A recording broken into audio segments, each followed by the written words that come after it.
Hi, today we're going to talk about list and dictionary comprehensions in Python. So what exactly is a list comprehension? Simply put, a list comprehension is a concise way of creating a list in Python. Let me show you first a code example without list comprehensions, and then we will look at the same code but using list comprehension instead. So here we have a loop that creates a list of numbers from 0 to 9 where each of them are squared. So nothing special here, and we can check the results calling this script that I called comprehension.py. And as you can see here, we've got a list of 10 numbers from 0 to 9 where each of them have been squared. Now let's see at the same code but using list comprehension instead. So here we are creating a list of squared numbers using list comprehension. The code is pretty much the same, though the for loop is in line this time.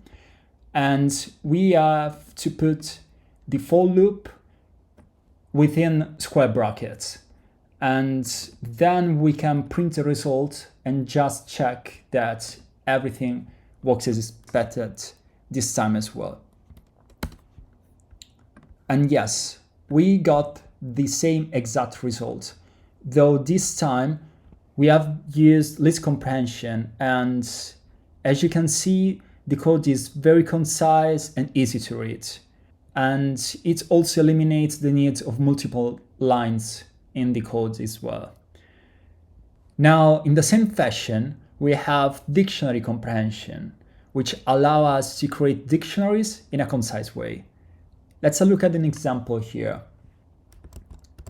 So here we want to create a dictionary of fruits where we've got as keys the name of the fruit and as values their corresponding length. So we first create a list of fruits in where we have apple, banana, and watermelon. And then we can make use of dictionary comprehension this time to achieve our goal. Here, the syntax is pretty much the same as list comprehension. So we have a for loop in line where it iterates over the fruits list. And then we add the fruit's name as key and its corresponding length as value. And we save this as a new dictionary called fruit length. We can then just print the results and check that we got what we wanted.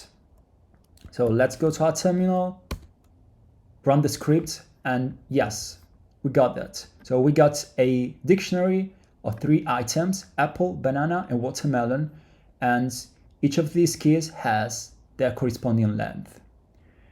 So that's all for today. Hope you found this video informative. If you have any questions or suggestions, please let me know in the comments below. Don't forget to subscribe to my channel for more programming tutorials, and thank you for watching. Cheers!